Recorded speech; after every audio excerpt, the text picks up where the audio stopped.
Senhoras e senhores, estamos aqui, Marco Demanjos, José Carlos Garcia, professor Marco Aurélio Neves, e olha só, ossos do ofício, você tinha ideia que alguma vez na sua vida você ia ver sentar 4 ortopedistas para falar para você exatamente aquilo que você queria perguntar para o seu ortopedista e não deu tempo? Ou que você lembrou quando você estava em casa, ou então aquele momento chato que você dá uma topada em alguma coisa e fala, porra, e agora? Será que eu quebrei? Essa é a hora de você sentar e escutar, porque esse papo aqui vai te render exatamente aquilo que você gostaria de saber, mas muitas vezes tem preguiça de ir no médico para ver. É ou não? Nem fale, né? O WhatsApp. Professor Marco Demanjos, conte um pouco da sua história. O que os pacientes mais têm curiosidade quando chega para você no consultório? Qual que é a queixa maior? Não, a primeira pergunta de todo mundo é: posso correr? Então não interessa o que você fale. Ele torceu o joelho, ele bateu, caiu a pedra, ralou a perna. Quando eu posso correr? Essa é a pergunta geral. E o pior é que, como a gente não tem uma resposta, como a gente ainda nem sabe o que tem, essa pergunta vai embora para casa e volta com: tinha vontade de ter essa resposta. E aí, quando sai o exame? Posso correr? Não é nem o que aconteceu, é posso correr? Parece que vem junto com o laudo, né? Vem junto com o laudo. Aí vem o posso correr. Professor José Carlos. Olha, o meu já é um membro superior, então ele geralmente o que ele fala é: quando que eu posso voltar para a academia, né? Porque ele geralmente atrapalha a pessoa a fazer o supino, a fazer o desenvolvimento, a fazer esse tipo de coisa. E não só quando eu posso voltar para a academia, mas o que eu posso fazer após o tratamento. Isso mesmo antes da gente começar o tratamento, né? Então, assim, é complicado, a gente tem que saber medir bem o que a gente fala, porque é tudo muito individualizado o que a gente faz, né? Então, cada paciente é de um jeito, cada pessoa é de um jeito. E quando a gente tem articulações assim que são tão próximas, né? Porque assim, você pega o joelho e quadril, tem uma distânciazinha, mas ombro e cotovelo também, geralmente quando você tem um problema em um, o outro não passa ileso, né? Não, e muitas vezes você tem uma irradiação, ou seja, você tem um problema no ombro, mas dói até o cotovelo, às vezes até o punho. E você tem um problema, às vezes, no cotovelo, que você tem quando está fazendo algum exercício de ombro junto. Então, assim, as coisas são muito parelhas, né? É muito difícil de você, às vezes, determinar 100% até onde vai cada coisa. Professor Marco Aurélio Neves, quadril, uma articulação tão simples da gente examinar, uma propedêutica tão simples, tão fácil. E aí, como é que é no quadril? Olha, muitas queixas assim relacionadas ao quadril são recorrentes, mas quando você me fez essa pergunta, a primeira coisa que me ocorreu, que quase todo paciente em algum momento do tratamento pergunta é: hoje tem problema se eu beber uma coisinha? Com esse remédio, pode tomar uma cervejinha no fim de semana. Eu acho que essa é uma das mais que eu mais ouço. Eu acho que o Paulo também tinha uma assim, que era: posso tomar creatina com cerveja? Não era isso, não? Eu tenho uma vaga lembrança desse gênero. Mas essa de beber é muito frequente, muito frequente. Né? Não, mas isso é engraçado também, né? Porque acho que o que criou esse mito enorme no passado era o antibiótico, né? O pessoal tinha medo de beber com antibiótico e tal, e um outro remédio, acho que o metronidazol, o pessoal passava mal e tal. Mas agora, quando tem um anti-inflamatório, às vezes o paciente fala isso: doutor, me dá um que eu possa beber. É como se mudasse, né? É engraçado isso. Porque a gente está falando de quase a mesma coisa e todos não dão na mesma. E às vezes você vai fazer um tratamento de uma semana e a pessoa já te vem com essa, né? Você fala assim: caramba, será que ele não consegue parar de beber uma semana? Mas eu sempre falo, mas é só o fim de semana, só a cervejinha, é um vinhozinho à noite, né? Não é nada demais. Sempre. Mas voltando nessa história que você me perguntou do pessoal falar do quando eu posso correr. E o que é mais engraçado é que quando a gente faz uma estimativa, eu acho que todo mundo fala: tem uma estimativa, 6 semanas, 5 semanas, 2 meses, 6 meses, depende do que a pessoa machucou, né? O pessoal parece que coloca no cronômetro e quando bate o tempo, fala: deu 6 meses. Eu falo: não, peraí, mas mais ou menos. Não, você me falou dia 21 de janeiro. Aqui, ó, 6 meses. Posso correr? Poxa! Mas é engraçado, porque medicina não é muito assim, né? É interessante a gente conversar isso com o pessoal, porque a gente está tratando de uma coisa que não é ciência exata, não é isso? Eu acho que vale para todo mundo aqui. Acho que a dúvida que muitas vezes angustia os pacientes no consultório é a gente não ter uma resposta exata. Não tem uma resposta de quanto tempo, quando eu posso, precisa, vai baixar, porque não é uma ciência exata. Eu acho que isso é a parte mais bonita da história de medicina, é ciência e arte, ou arte e ciência. A gente costuma falar que as ciências, na verdade, né, são que compõem a medicina, né, e que ela é uma arte porque a forma dela ser executada, né, que é o que a gente faz aqui todo dia, a gente conversa todo santo dia, né, é a forma dela ser executada que faz a diferenciação de um profissional para outro. Mas sabe que eu acho que tem um desafio anterior, sabe? Nós estávamos acostumados com o paciente. E eu estou falando assim, 20 anos para trás, na época que a gente estava no internato, né, que qual que era o grande problema? Era o paciente que nós tratávamos, ele falava assim, eu preciso de um atestado. Quer dizer, eram pessoas que elas talvez entendiam que elas precisassem ficar de repouso, ou que elas queriam aproveitar para ficar de repouso num resguardo mais cuidadoso, para que elas pudessem melhorar. E olha o que aconteceu nos últimos 20 anos em relação à atividade física. Agora é o contrário. E eu desafio qualquer um de nós aqui em pensar, pelo menos um dia que não tenha pelo menos um paciente que vai perguntar, mas doutor, será que eu não posso treinar assim? Né? Mas eu não posso fazer perna se eu tenho um problema no cotovelo, ou então se eu não posso treinar tronco se eu tenho um problema no joelho, né? O quadril aí é difícil para fazer tudo, né? Porque não dá para sentar, não dá para deitar, não dá para ficar de lado, de frente, de pé, mas de certa forma eu acho que a gente tem nas mãos assim, nós atravessamos uma época histórica onde todo mundo queria ficar parado quando está machucado. E agora a sensação que eu tenho é que todo mundo quer fazer alguma coisa ainda que machucado esteja. Não sei como é que isso é para vocês. É engraçado, né? Que isso que você fala, a gente às vezes remota para todo mundo com uma vida mais saudável. Mas eu acho que a gente tem de novo, como muita coisa que a gente vê na saúde, a gente tem uma coisa que a gente chama de distribuição, né? Tem gente que pensa mais de um jeito, tem gente mais do outro jeito, e os extremos e o meio é um pessoal da saúde. Então, medicina, a gente sabe bem, né, que as coisas fazem aquela curva que a gente fala que parece um sino, a curva de Bell, e é igual a altura das pessoas, tem um muito baixinho e muito alto. Eu acho que o meio está preocupado em saúde. Ou seja, posso fazer alguma coisa para eu me manter ativo? Saúde que eu digo mental, bem-estar, etc. Mas existe uma ponta da curva de cá que já é aquele exercício até passando muitas vezes de um limite e que aumenta a chance da pessoa se machucar. E mesmo que você vire para ela e fale assim, não faça, fala, não consigo, fala, não, mas não consegue por quê?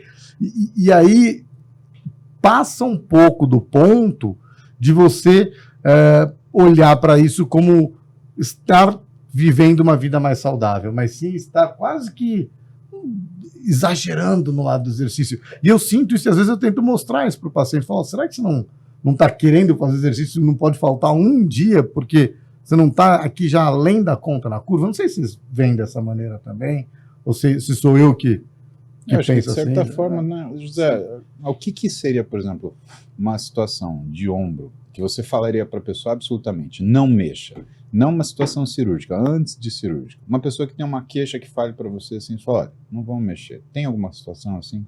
Não movimentar no ombro é uma coisa que não é muito natural, é uma articulação que é a articulação que tem mais movimento no corpo, né? Então, eu acho que o não mexa, a gente geralmente fala quando tem dores maiores, mas, por exemplo, você tem um ombro congelado. O ombro congelado, ele é uma dor feita ali por uma alteração neurológica do ombro, um desarranjo neurológico, que faz com que você tenha um excesso de cicatrização contra uma lesão que praticamente, que não seria nada numa outra situação, mas como o seu arco reflexo ali de dor, vamos dizer, ele está muito exacerbado, você começa a perder movimento, aí você faz mais cicatriz, aí você perde mais movimento.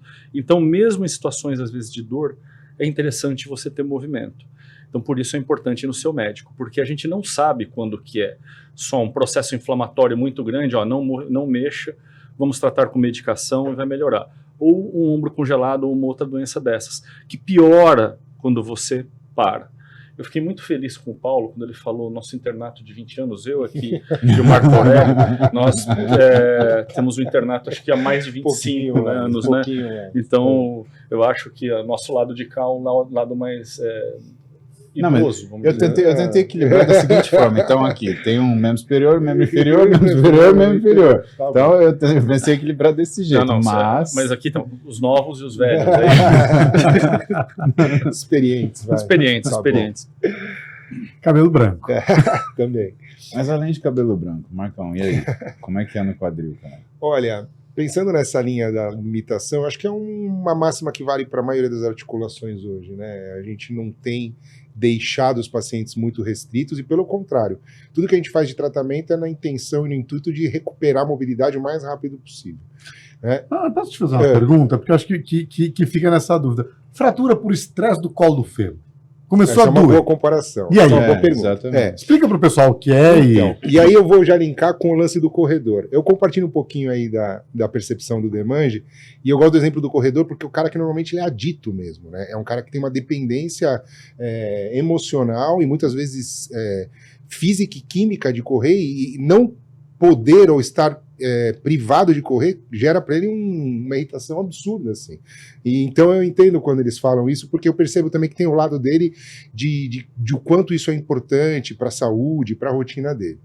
Mas, às vezes, esse cara corre tanto que ele chega no limite estrutural do corpo, né? E o exemplo mais clássico é uma fratura por estresse, ou seja, uma fratura que acontece num nível microscópico do osso, né? Lá na celulinha, não chega a partir um osso por um trauma, mas de tanto impacto ou de tanta demanda, o osso fica fragilizado.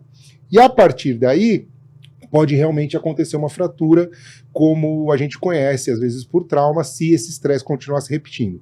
Então, é uma situação, sim, que a gente tem que ter algum grau de resguardo. Mas, nesse sentido, o resguardo talvez seja muito mais relacionado à carga e impacto que necessariamente de mobilidade, porque essas fraturas acabam sendo um pouquinho mais estáveis, né? Eu vou fazer advogado de diabo. Ele te ligou, tá com essa dor brusca no quadril e fala assim, doutor, não posso tomar um Diprospam e correr amarrado no domingo? Isso não. Mas isso não. como é que você sabe que quando ele podia estar com a fratura? Aí depende do diagnóstico, né? E até porque essas lesões, ainda bem, elas não são, apesar de a gente ver com alguma frequência pela especialidade, elas não são tão comuns.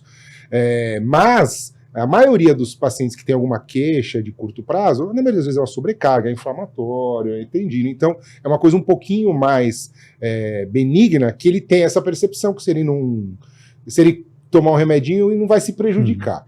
Mas esse exemplo é ótimo porque é extremo, assim, é a típica lesão que, se o paciente persistir em manter a atividade, especialmente de alto impacto, ela vai progredir e pode virar uma sequela. Pode É virar isso um que eu queria problema. perguntar para você, pegando o link do que é a progressão, porque a gente costuma separar as questões entre agudas e crônicas, né? Não só gravidade.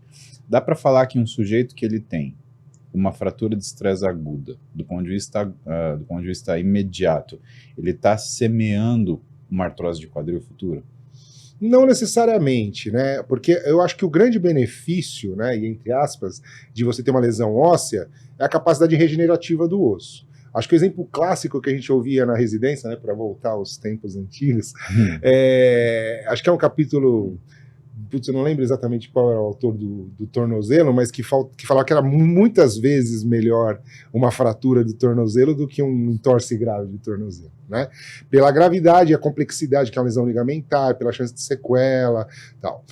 Nesse sentido, eu acho que a fratura de estresse na região do colo do fêmur, ela tem o potencial só de se agravar, virar uma fratura desviada, uma complicação que vai demandar um tratamento que podia ser simples, só um grau de resguardo e diminuição de atividade, e eventualmente até uma cirurgia, uma fixação.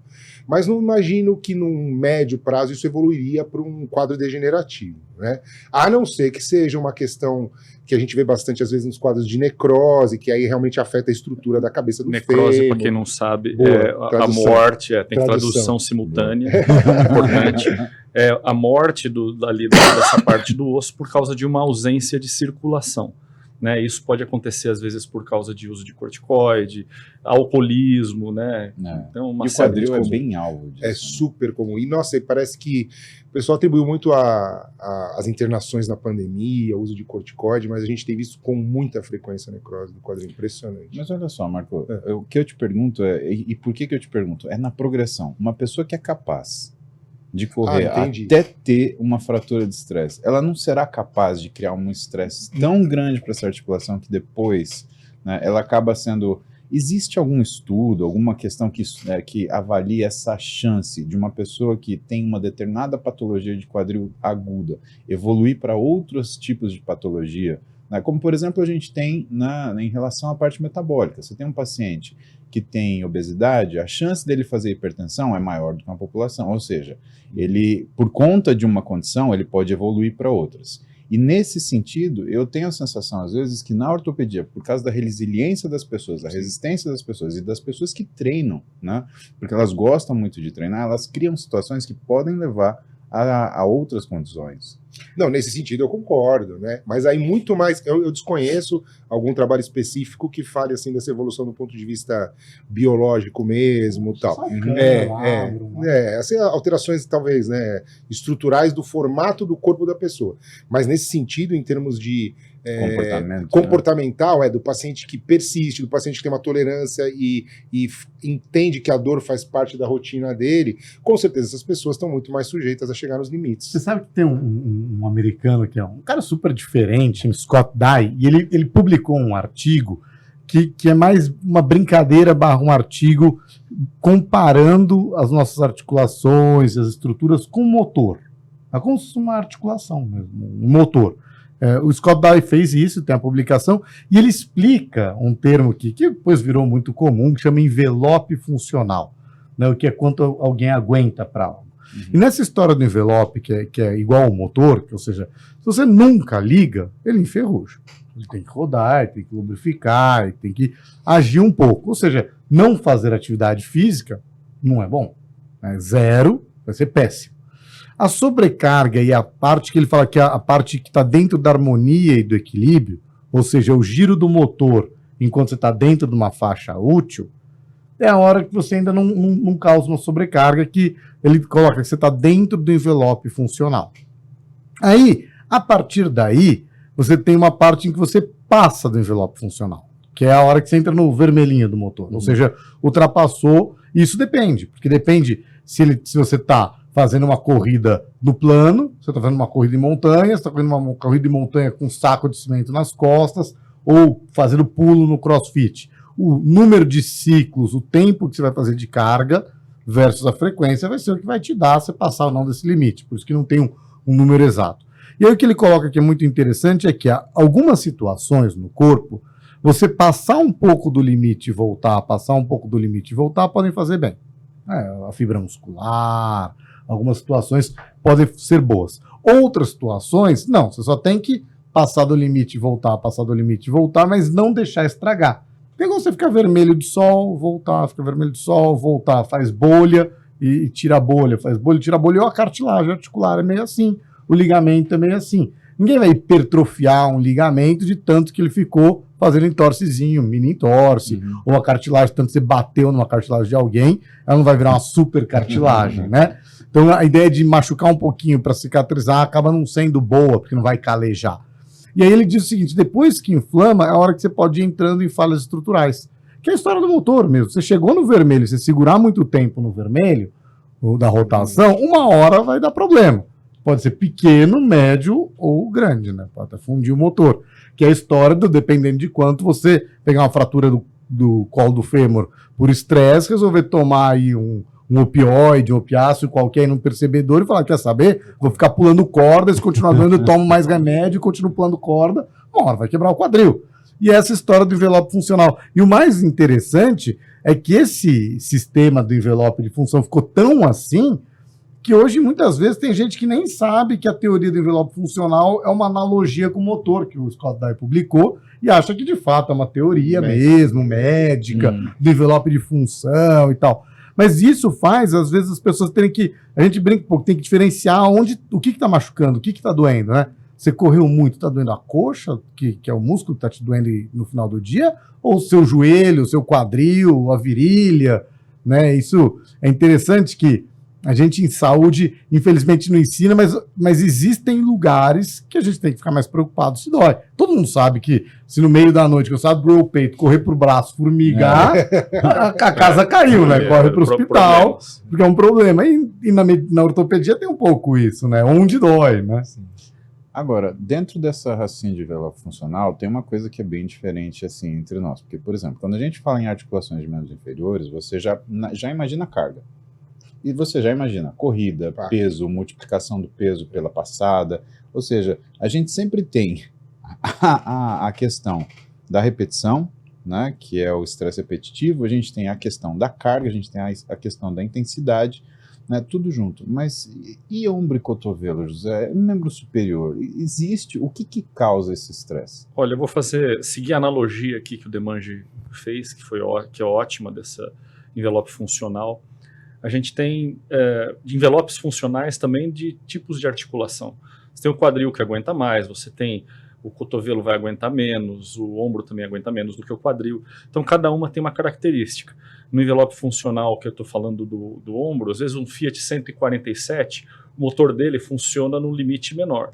E você pega um Porsche 911, você vai ter um limite muito maior para você poder usar aquele motor. Então, o ombro ele tem uma característica diferente, principalmente o membro superior como um todo, que é o quê?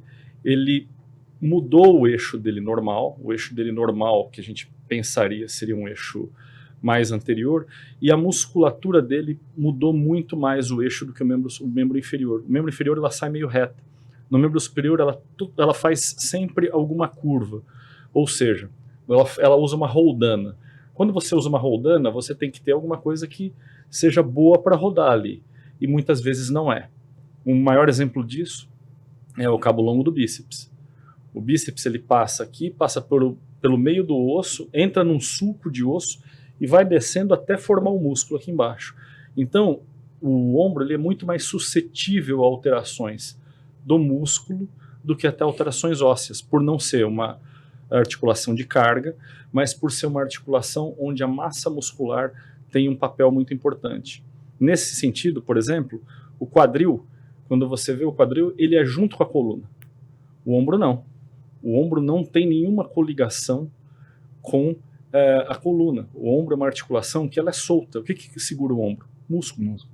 Então, você depende muito mais de músculo, você tem muito mais músculo e ações dele em muito mais direções. Então, acho que isso que faz ele complexo nesse sentido. Eu gostei dessa comparação que você fez, né, do 911 e do Fiat 147. Você acha que, principalmente no pessoal que 911 Fiat 147. Mas você acha que leva pro pessoal, né? Mas você acha que tem gente que, por causa de forçar a articulação, tem a suspensão no joelho ou a dobradiça do 147 e coloca um motor de 911? Ou seja, o cara tem tanta carga de corrida, de intensidade, de pulo, por causa da musculatura, que eventualmente a articulação pode não aguentar, ou não, isso não acontece? Eu acho que, diferente do carro, que nasce um 147 e vai morrer o 147, o ser humano pode ir mudando. Então você tem variações entre as pessoas e variações que a própria pessoa vai ter ao longo do tempo. Eu acho que isso que é importante a gente entender qual é o momento daquela pessoa para entender também até onde ela pode chegar. Tanto a gente aqui para poder falar do tratamento, quanto o educador físico para auxiliar ela a fazer a atividade física, né? Então, assim, até o fisioterapeuta para saber qual é o limite, que o limite de uma pessoa no pós-operatório, às vezes é diferente do limite de outra. Eu já tive um fisioterapeuta que se animou com o paciente, vamos ganhar movimento, ele luxava o ombro. E logo depois da cirurgia começou a tentar ganhar muito movimento e ele voltou a luxar o ombro durante o ganho de movimento. Essa do movimento é boa também, né? Porque a gente percebe que eu vejo no consultório as crianças que têm mais elasticidade, sabe, hipermobilidade, você vai, dobra, encosta o dedo aqui, encosta o cotovelo e vem lá para trás, traz o ombro para cá. Geralmente querem fazer ginástica olímpica, aí depois vão fazer yoga, aí vão fazer coisas que... Como é que você explica para o paciente que tem limites o que você tem que mexer? Porque eu explico meio assim, vê se está ruim para o joelho, eu explico como é que você pode corrigir para o ombro. Então, assim, quando você vai mexer alguma coisa, tem umas coisas que vão segurar. Você vai ter seu músculo que vai segurar, que ele vai alongar cada vez mais, ficar mais alongado. Tem a volta ali, que é igual uma bola de plástico, que é a cápsula. E tem umas cordinhas, que são os ligamentos, que é igual a mola do batente da porta. E tem o osso, que é igual você forçar a porta dentro do limite da borracha. E no ombro, eu posso virar o ombro à vontade, para onde eu quiser? O que você acha? Eu costumo dizer para o paciente que assim, cada um tem o seu limite. Se você acelerar devagar, você tem menos chance de ter uma colisão grave. Se você acelera demais, você tem mais chance de ter uma colisão muito mais destrutiva para você. E é isso que você está falando. Por exemplo, quem não tem tanto limite, porque tem um corpo mais maleável, às vezes quando tem uma lesão, a lesão também é pior. Por quê? Porque você tem que chegar no limite do corpo e as pessoas tendem a procurar o seu limite. E aí você tem essa lesão às vezes um pouco mais complexa. Não é comum, geralmente essas pessoas são quase de borracha, como a gente fala, né? Mas eu costumo, geralmente, nesse tipo de paciente, tentar encurtar a musculatura, para tentar trazer ele o mais próximo da normalidade. Geralmente ele reclama, no comecinho acha interessante, todo mundo acha legal, mas depois de um certo tempo não é tão legal o ombro ficar saindo do lugar toda hora por causa de uma atividade. Então a gente tem que pegar e evitar alongamentos, fazer exercício com uma restrição maior de movimento e colocar talvez até mais carga ou mais intensidade para conseguir aí ter um resultado de diminuição aí do arco funcional do músculo, para poder carregar ele. Ainda bem que o quadril não sai sozinho, né? Não, para sair tem que ser bom, para tirar do lugar tem que ser bom. E é gozar dessas coisas. Ela também lembrou desses tempos. Eu gosto muito da comparação ombro e quadril, porque são articulações muito parecidas, só que funcionalmente muito distintas, né? Justamente pela capacidade e função de cada uma delas. O quadril é um ombro displásico. Não, o ombro é um quadril displásico. E você sabe que tem uma característica dos dois... Mas explica displásico para o pessoal. Displásico, pelo amor de Deus. Foi mal. Até eu tenho que lembrar o que é displásico aqui. O quadril ele faz um soquete bem firme, ou seja, onde ele tem um encaixe. Quando você não tem um encaixe tão firme, ele está mais frouxo, aí você tem uma coisa que a gente chama de displasia. Tá? Então, Então, o ombro é um quadril displásico porque ele é mais frouxo. Tipo pastor alemão, né? Exatamente. O quadril displásico. Exato. Pastor alemão, bulldog inglês. E o ombro, ele tem também 3 centros de ossificação igual ao quadril. Ele tinha... Então, eles são análogos, são articulações muito análogas, né? Mas é funcionalmente... E aí o quadril, ao contrário do ombro, ele preza pela estabilidade, né, como a gente estava brincando aqui, é uma articulação que, até do ponto de vista ósseo, é muito, muito estável, é um quadril muito... uma conexão muito, muito firme, mas, ao mesmo tempo, demanda algum grau de mobilidade funcional mínima porque a gente precisa fazer. Muito menos do que o ombro, claro, mas também não é uma articulação para ser rígida, né? Eu quero voltar numa questão que eu acho que o Demais começou a falar nela, que foi a seguinte: eu prefiro ter uma fratura na tíbia do que um entorse grave de tornozelo.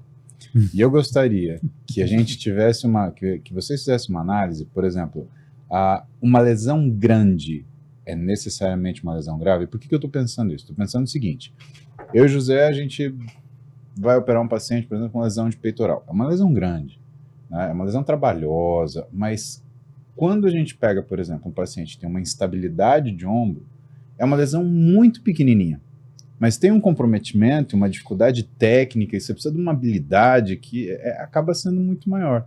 Eu gostaria que vocês citassem isso, por quê? Porque muitas das pessoas que olham pra gente, procuram na internet, eles acham que assim, a fratura é grave porque você tem uma incapacidade total de função.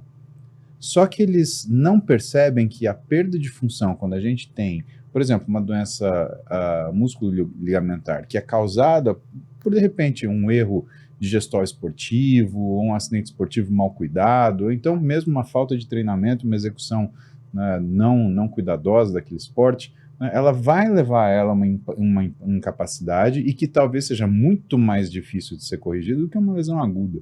Né? Então, o que vocês têm de exemplo? Assim, olha, isso é grande, mas dá para cuidar, isso é pequeno, mas olha, cuidado. Sabe que mais até do que o exemplo, uma coisa que é interessante, você comentou, é o que a gente tem capacidade de restaurar. Boa. Né? Porque a gente, na ortopedia, em última instância, o que a gente quer fazer é restaurar a função.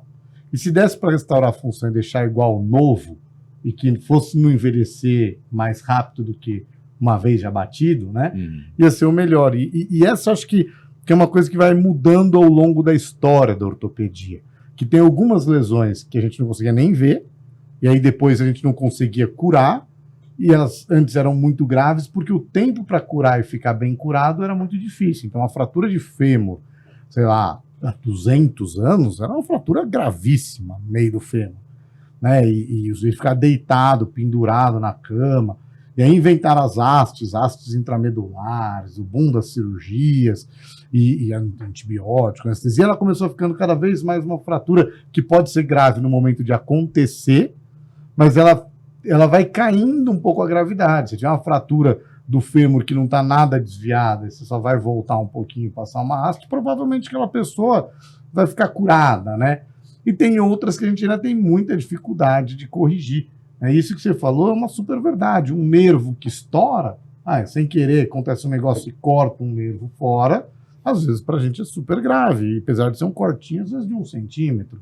Né? Ou, por exemplo, hoje, infelizmente, algumas lesões dentro do joelho, que é a cartilagem e o menisco, a depender do machucado, elas ficam graves, não porque elas são graves no sentido de uma pessoa poder morrer com ela, ficar com uma sequela, mas é pela nossa incapacidade da medicina atual de, com os métodos existentes, de um jeito tranquilo, corrigir.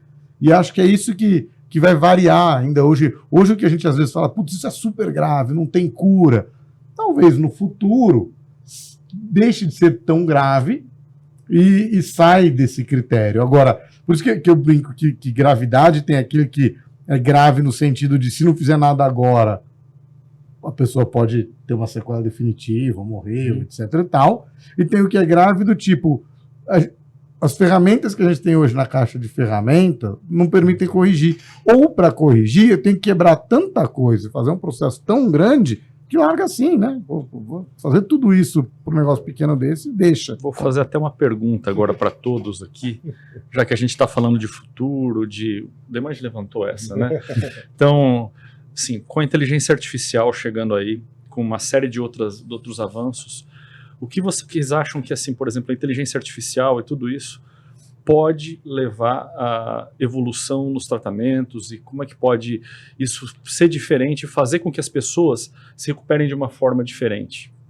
Eu vou passar para ele, se deixar, eu falo 1 hora. Só eu sou entusiasta. Demange é o maior entusiasta disso. Eu acho que é um universo tão grande, né, Demange, que a gente começa a pensar assim nas possibilidades, porque a gente, de tempos em tempos, a gente vai quebrando alguns paradigmas, né? E na medicina isso é muito recorrente. E essas eras vão se sucedendo.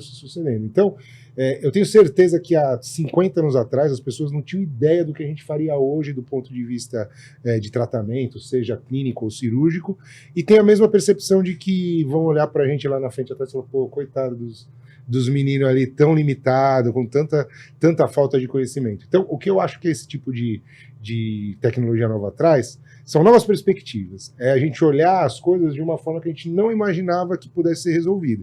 E aí começa a entrar. A gente às vezes pensa muito hoje, né, na nossa realidade, tecnologia para nossa prática, na cirurgia, tal, inteligência artificial otimizando o que a gente faz, o que a gente pensa, o que a gente produz. Mas se a gente trouxer para o ramo da bioengenharia, por exemplo, se a gente começar a pensar em novos materiais, recentemente acabamos de ver um transplante né, de um órgão não humano num humano, quer dizer, esse universo ele é infinito. Para você saber se você vai ter uma possibilidade daquele órgão transplantado ser ou não mais compatível, talvez a engenharia genética, junto com a inteligência artificial, se multiplique e consiga ter resultados melhores. É interessante que, bom, isso é um boom. A NVIDIA está valendo 10 vezes o que ela valia poucos anos atrás, só por causa da história da inteligência artificial. A NVIDIA de placa de vídeo? Ela passou de 1 tri. O quê? Ela passou, ela valorizou 10 vezes em poucos anos. Né? Porque o sistema de inteligência artificial, né, ele tem que fazer uma análise que não é binária, ela tem que fazer uma análise múltipla. Eu não saberia te explicar, mas as placas de vídeo dos videogames é o que fazem isso. Mas é interessante esse negócio que a gente conversa de inteligência artificial, é porque ela está abrindo um leque de ferramentas brutal, né, que o pessoal divide na área da saúde, que eu acho muito interessante. O primeiro é a história da medicina de precisão. Né? Você conseguir analisar uma pessoa e falar isso que você falou, o melhor tratamento para aquela pessoa. Não deixa de ser, aqui que é o remédio. Não, o remédio da amidalite é esse, o anti-inflamatório é esse, para todo mundo, não deu troca. Porque hoje é tentativa e erro, né? Toma esse, puxa, esse não baixou minha pressão, então troca, toma outro. Ou você até tem alguns parâmetros para dor e tal. Então vai nessa linha. O segundo é justamente para esse desenvolvimento de novas coisas, né? De como tratar e tal. Mas, o terceiro que o pessoal fala que é essa capacidade de analisar dados muito rápido, né? E mega dados. Só que uma coisa que a gente tem que lembrar é que o mundo de hoje, a gente tem mais dados sobre o corpo humano. Isso que é uma... Se a gente for pensar que o projeto Genoma, ele foi terminando depois dos anos 2000, né? Então, o código genético humano, se falasse de medicina de precisão e genética antes de 90, 80 e pouco, nada. Você vai imaginar, a primeira ressonância magnética da América Latina chegou em 1986. A imagem com detalhes por um método de imagem tão preciso é uma coisa mais frequente. E hoje a gente fala de inteligência artificial para radiologia como se... Não, vai fazer ressonância, vai fazer nossa, não sei o quê. Então, eu acho que vai abrir um campo que a gente não consegue ainda, isso que você falou, nem imaginar. Nem imaginar. Mas sabe que tem uma coisa na inteligência artificial, estava hoje estudando, fazendo um curso do MIT. Aquele que você me mostrou. E aí, assim, o que a inteligência artificial está vendo hoje também não é só o que você programa, todas as informações que ele tem, mas eles estão tentando começar a fazer a inteligência artificial ler os seus sentimentos. Então, as formas que você movimenta seu corpo, a mímica facial, tudo isso, eles estão conseguindo, de alguma forma, colocar junto com o resto da informação para te dar uma resposta mais adequada em cada situação que você tenha, de acordo com o seu humor, vamos dizer, por exemplo. Que é o que o Demanja aqui falou, quando você está tendo os jogos ali, eles agora estão começando a entender como é que a pessoa joga e fazem ele interagir de uma forma mais ativa, de acordo com o que você comanda, ou seja, com o que você tem ali de, como é que eu vou dizer, gestos e etc. Mas isso você falou do sentimento, né? Tem uma linha da saúde ou da psicologia humana que se chama de neurolinguística, que tem gente que não acredita, tem gente que acredita que existe, mas uma das coisas que é interessante é que eles dizem que você consegue correlacionar tanto o movimento grande como um micromovimento. Tem micromovimentos que entregam se a pessoa tal não está prestando atenção, tal não está falando a verdade, tal não está ansiosa, tal não está... Só que hoje, isso é muito interessante que isso acontece no cérebro de alguém. Então tem gente que você fala, pô, aquele cara quase que lê os outros. Ele chega numa sala, sabe quem está triste, quem está mentindo. O jogador de pôquer, né? Sabe quem está blefando, quem não está. E assim vai. Isso é o que o cara no cérebro dele, baseado em coleta de informação ao longo de uma vida, conseguiu cada vez ser um melhor jogador de pôquer, né? E ninguém blefa, e quando blefa ele percebe. Agora imagina um sistema de inteligência artificial que você começa a ensinar e dar feedback, ensinar e dar feedback, ensinar e dar feedback para um sistema. É isso que você falou, ninguém joga pôquer contra a máquina. Sim. Se jogar uma câmera de alta resolução... Eu acho que é igual o que a gente falou há anos atrás. Lembra quando o Kasparov foi jogar contra o Deep Blue da IBM? E aí o Deep Blue perdeu uma, perdeu duas e foi aprendendo de uma certa forma. Não era uma inteligência artificial tão evoluída como hoje, mas ele começou a ganhar. E o Kasparov não conseguiu ganhar dele mais. Então, e o Kasparov era o maior enxadrista do mundo, né? Então eu acho que assim, a gente vai ter essa leitura nossa também, e de repente a máquina também vai poder ajudar a saber até como o seu paciente está, quanto de dor talvez ele tem, quanto que é ou não simulação, porque às vezes o paciente tem uma dor que é mais psicológica, que não é uma dor tão material, e talvez a gente consiga com o tempo até diferenciar esse tipo de coisa, ou às vezes o psiquiatra também consiga ter uma diferenciação em uma série de coisas do humor, de como a pessoa se comporta, e digo mais, além disso, pode até evoluir para coisas de crime, para ver se a pessoa está mentindo ou falando a verdade. Tudo isso pode ser entendido no futuro pela máquina, né? Eu gosto muito dessa linha porque eu acho que na questão, principalmente de avaliação de sofrimento, tem uma coisa que eu sempre fico pensando, né? O que é o melhor que eu posso fazer para que esse paciente ele tenha o melhor, não só prognóstico, mas o melhor desenvolvimento naquela situação com uma patologia. Então, eu chamei o Marcão para a gente fazer uma cirurgia no paciente que ele tinha 46 anos, né? Isso. E que ele tinha uma artrose de quadril. E que, ao mesmo tempo que o feedback que ele teve de outras equipes foi, não, a gente espera isso daí ficar pior, porque a gente opera, né? eu mandei para o Marco, falei, Marco, dá uma olhada nesse paciente, porque eu acho que aqui é a hora. É um paciente jovem, é um paciente ativo, é um paciente que ele está perdendo a capacidade de fazer o que são as rotinas dele, e que o momento para a gente preservar essa juventude é esse. Eu acho que as pessoas deixam muito para trás, às vezes, o momento de fazer alguma coisa um pouco mais pesada do ponto de vista cirúrgico, né, que elas acham pesado, mas achando que teria que ser só quando tivesse muito ruim. O próprio médico tende a fazer isso. E aí, às vezes, você perde os anos que você poderia ter uma vida melhor. E a minha discussão é exatamente nesse ponto, José, porque o que acontece? Se a gente usasse esse raciocínio daquela época, então, vamos operar somente com uma coisa da trabalho. Eu tenho o exemplo de vocês dois. Então, eu estava operando com o Marco, né, olhando quando a gente chegou na articulação, cara, que dificuldade para fazer aquilo. E assim, a gente imaginou ainda, se tivesse mais comprometido, fosse uma artrose mais avançada, ia ser muito mais difícil para operar. E assim, uma coisa que é mais difícil para operar também significa que é mais difícil para recuperar. Então, se a gente tivesse também. Pois é, então, se a gente tivesse uma forma de quantificar isso, porque isso é Big Data, né? Você falar para a pessoa, olha só, deixa eu te explicar. Se a gente fizer agora, porque a escolha é sempre da pessoa, e você que me ensinou isso, né? Você falou, olha, você vai mostrar, eu lembro isso, eu era residente, você falou para mim, você falou, olha, você vai perguntar essa doença, metade dos médicos vão falar que é para você operar, metade vão falar que é para você não operar, mas quem fala é o paciente. E isso sempre deu certo. E nesse caso, o que a gente teria condição de fazer? Falar, olha, seguinte, se você operar agora, a chance da gente melhorar isso é tantos %, você vai melhorar em tanto tempo. Se você deixar para operar daqui 10 anos, então tá bom. Você vai passar 10 anos que você vai começar a parar de andar com tanto tempo, você vai começar a ter dor para deitar com tanto tempo, você vai ter dificuldade, por exemplo, para sentar num vaso sanitário com tanto tempo, e até que você tenha quase que a perda total da mobilidade do quadril. E aí, quando você operar, você também não vai ganhar de novo toda essa mobilidade de volta, porque todo o seu aparelho muscular, seu aparelho tendíneo, ele vai estar se adaptado a essa situação, e aí vai ser uma outra briga, que não é cirúrgica, que é a briga na fisioterapia. Então, se a gente tivesse essa forma, porque o que eu vejo quando eu falei com esse paciente mesmo, eu lembro que ele chegou a pedir opinião do outro médico, e o médico, não, imagina, ele quer te operar logo, tá louco para operar. Então, se você opera o paciente num momento onde você tem todas as condições ideais para que ele tenha uma recuperação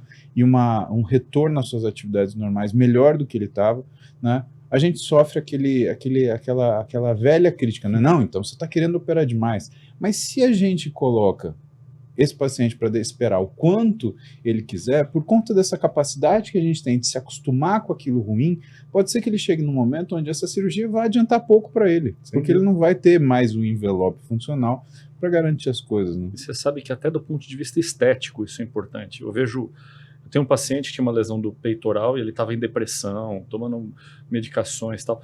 E depois que ele operou, ele voltou 2 anos depois forte, fazendo atividade, ele é personal trainer. E eu recebi um paciente que veio ele veio do Nordeste e tinha caído o bíceps dele. Ele estava começando a entrar em depressão, começando a comer mais, e mudando todo o estilo de vida dele, porque ele não se sentia mais tão bem. E lá ele ouviu assim, olha, você não deve operar isso porque isso é só estético, a gente não faz. E assim, ok, e eu acho que quem faz isso faz errado.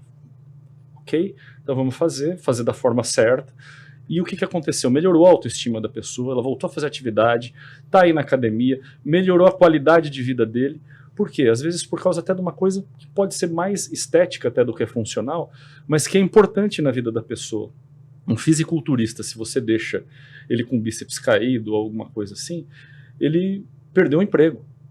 Fato. Tá? Então as pessoas elas têm que aprender a relativizar e a ouvir o que o paciente quer. O que eu quero? Eu quero isso porque isso me faz sentir mal ou isso me faz sentir bem. Mas sabe que isso que você falou, achei ótimo. Você começou o assunto com a história da inteligência artificial. Sim, a gente está muito... Não, eu achei bom não pelo seguinte, água mesmo, você sabe uma coisa que a gente vê um movimento que na saúde como um todo, e tudo é meio cíclico, que foi o primeiro um movimento de massificar. Então veio um pilar aí por vários livros, do Moore e outros, da medicina baseada em valor, do que é custo econômico, do que é viável, o que é larga escala, o que vale a pena tratar, mas não pensando numa medicina individual, pensando no coletivo, no custo efetivo, o que com uma medida econômica ou de intervenção vai melhorar mais gente. E nessa linha de muitas vezes custo-efetividade, veio o outro que foi o de eficiência médica, né? E esse negócio de eficiência médica, ele teve um problema que começou também a não permitir individualizar o tratamento, porque eficiência médica implicou em fazer o procedimento mais rápido, internar menos tempo, gastar menos dinheiro, resolver a pessoa e devolver o que você considera o padrão. Um dos medos que muita gente passou a ter com o negócio da inteligência artificial é uma desumanização da medicina. Porque, imagina, se você começar a deixar um sistema decidir uma coisa padrão para larga escala, para muita gente, com a história ainda de que muitas vezes a gente tem uma medicina...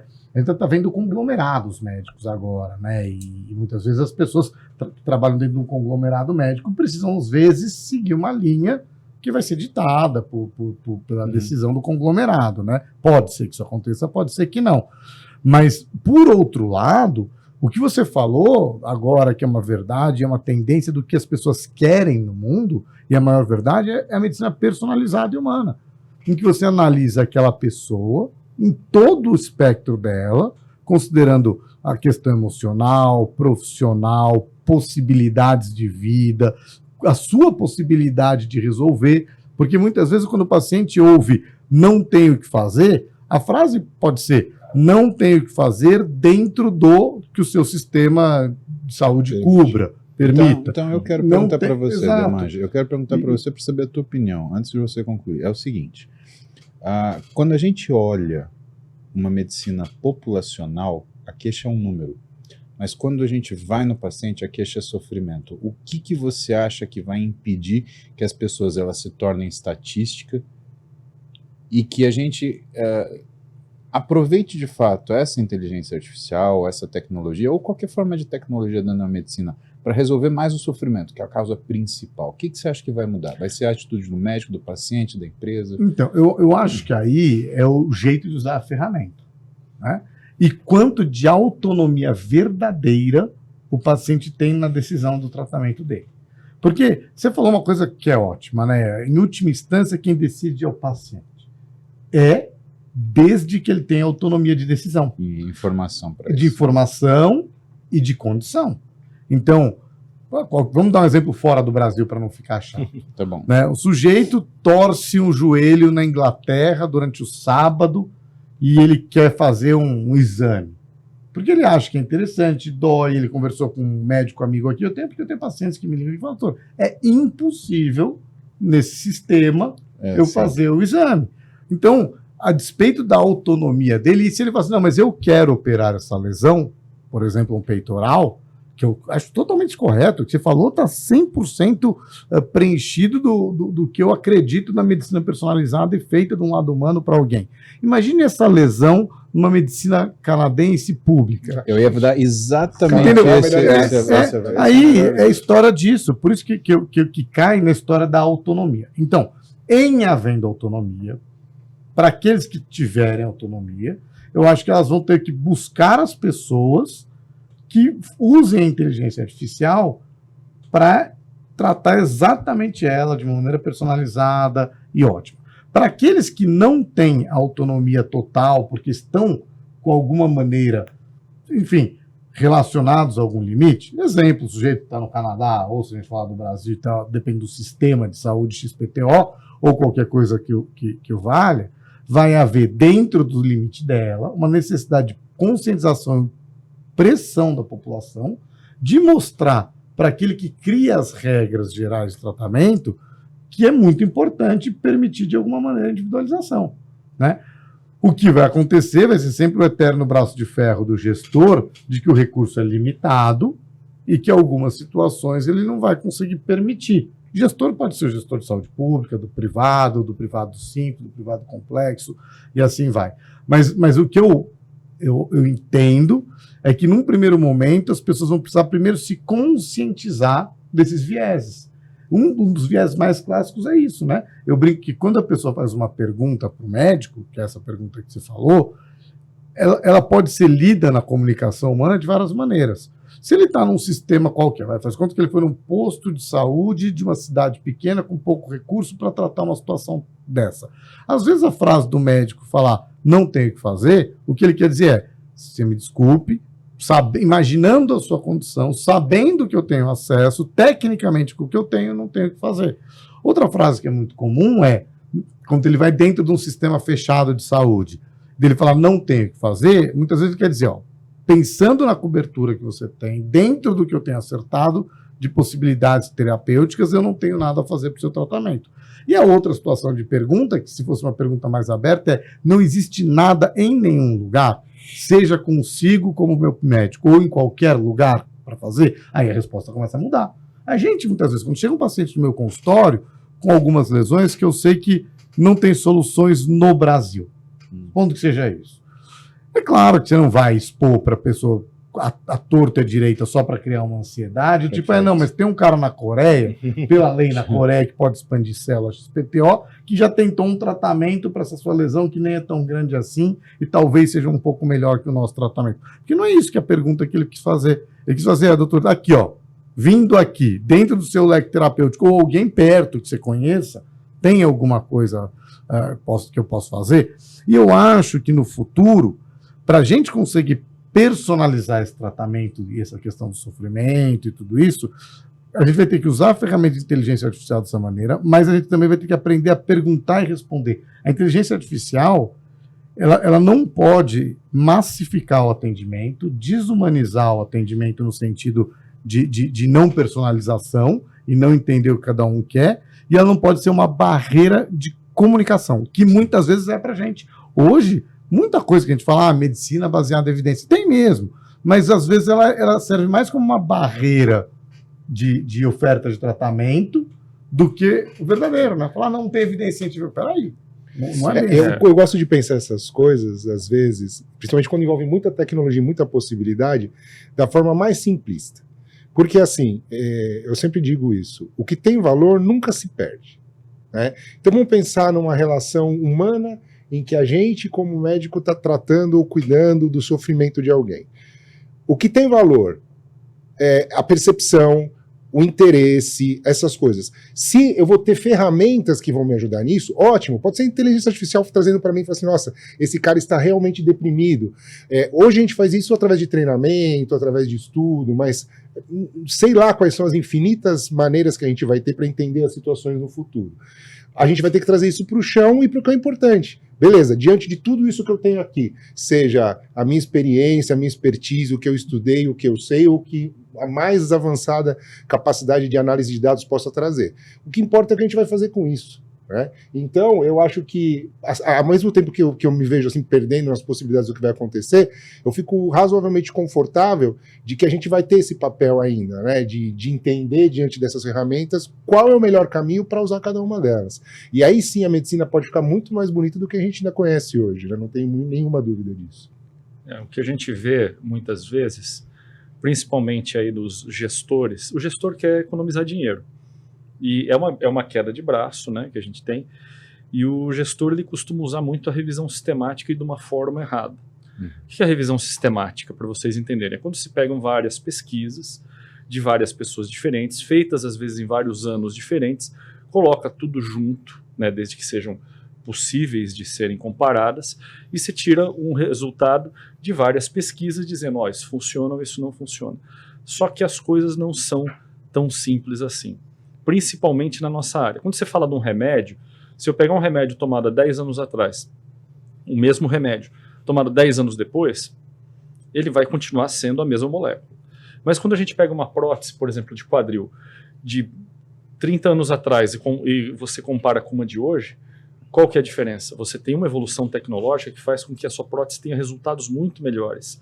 Então, se você mistura essas duas coisas, você pode cair no erro de não ver o resultado tão bom que a gente tem agora e preferir uma coisa, às vezes, medíocre, porque você está comparando coisas muito diferentes, né? E isso pode não ser bom para o paciente. Isso é importante, por exemplo, na urologia. Há anos atrás, quando a robótica iniciou, falavam: o robô é inferior à cirurgia aberta. Depois o robô é superior, é igual, e depois o robô é muito superior. E hoje a robótica está cada vez mais fazendo isso, melhorando, e o treinamento das pessoas melhorando. Então você tem aí o treinamento com o robô que mudou, você tem o próprio robô que mudou, você tem uma série de coisas tecnológicas que mudaram. Só que se você pegar até hoje uma revisão sistemática em urologia, ela vai dizer: o robô é tão bom quanto a cirurgia aberta, e não é mais. A gente sabe que com a tecnologia ele hoje é melhor. Mas quando você pega todo esse N, esse número de pessoas que já foram tratadas durante essa quantidade de tempo, você chega num resultado intermediário. E eu acho que é isso que a gente também tem que ensinar a máquina, porque a máquina, a inteligência artificial, só vai nos dar resultados por alguma coisa que a gente fornecer para ela. Então a gente tem que fornecer os dados certos. E a gente corre o risco dos gestores, às vezes de convênios, médicos, planos de saúde, de usarem dessa forma errada, e cabe a nós tentar mudar esse futuro aí. Mas você falou, é o prompt, né? É o que você vai perguntar, porque eu de verdade acredito, eu tenho um pensamento que muito do que a gente tem de método de produzir conhecimento médico vai mudar de uma maneira brutal quando a gente tiver um método de análise em grande escala, muita gente, que a inteligência artificial vai permitir, que é o Big Data, os grandes dados, e conseguir analisar. 2, métodos de medir de uma maneira mais eficaz. Porque hoje a gente mede as coisas, medindo dor, medindo... o sujeito vai falar, aquele remédio diminui a pressão. E quando que ele mede a pressão do indivíduo? No dia que ele vai no médico, no dia que ele vai... Não é todo dia o tempo inteiro, né? Não, mais bizarro, aquilo, este remédio melhora a mobilidade, a velocidade de alguém andar, ou a cirurgia dá certo, não dá. E é numa medida muito pontual, né? A gente tira uma fotografia, né? O coração fica batendo mais ritmo, mas não é uma pulseira que fica em todo mundo o tempo inteiro. Então, acho que segundo, a gente vai ter métodos mais eficazes e mais contínuos de fornecimento desses dados. Então, a capacidade de analisar mais e o de colocar mais. E a terceira coisa é que eu acho que a gente vai poder ensinar a máquina a mostrar para a gente se a nossa pergunta tem está enviesada, se tem um risco dela estar respondendo isso que você não falou. Então, se a gente ensinar a máquina, na hora que a gente fizer a pergunta, por exemplo, isso que você comentou, a técnica cirúrgica de colocação do mesma prótese, sem mudar a tecnologia, mudou ao longo de 10 anos, 20 anos, a partir de quando ela ficou mais homogênea? A partir daqui, máquina, só analise a partir daqui. Aí o produto mudou a partir daqui, analise a partir daqui.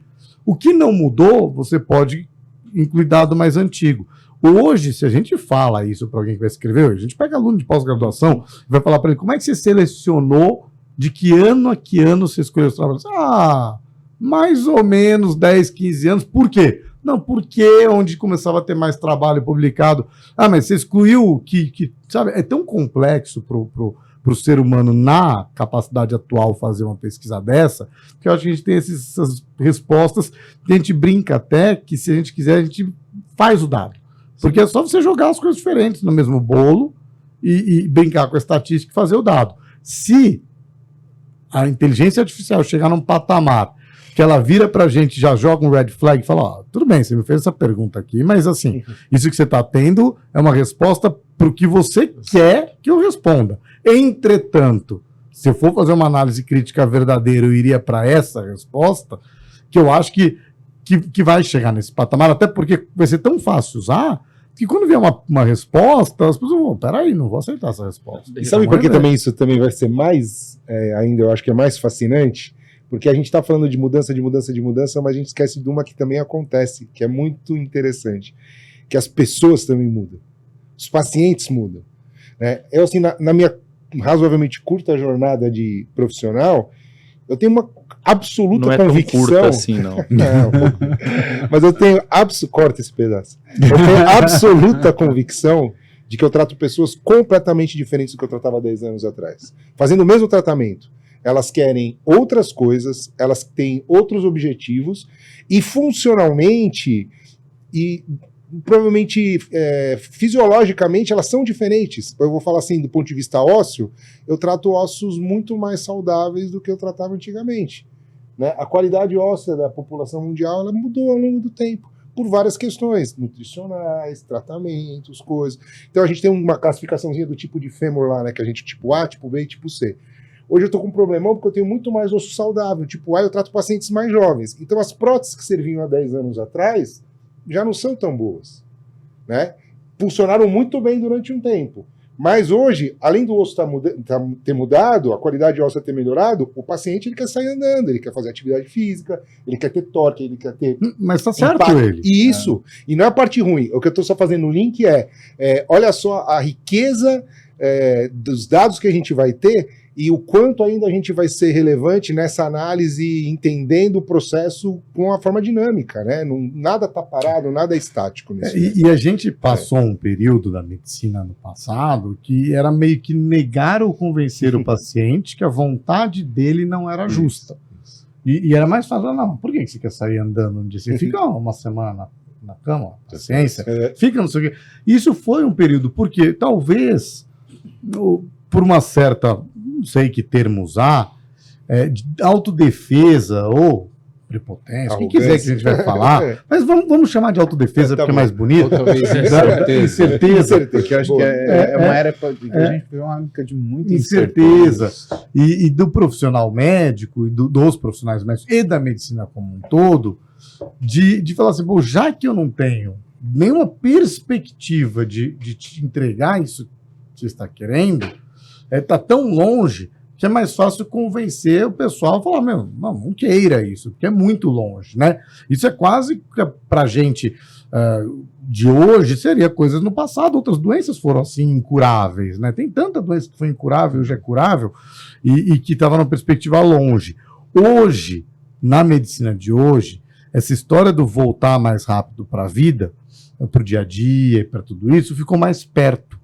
Ficou mais perto não só para ortopedia, né? Ficou mais perto para urologia, para gastrologia, para oncologia. E isso fez com que passasse a ser uma mira e um objetivo na saúde. Tem um negócio que chama ERAS. O Marco Aurélio sabe explicar mais que eu até no ERAS, mas é um protocolo de tipo, volte rápido depois da sua cirurgia. E foram fazendo tantas mudanças do jeito que tem que comer antes, quanto tempo fica sem comer, qual remédio toma para várias áreas.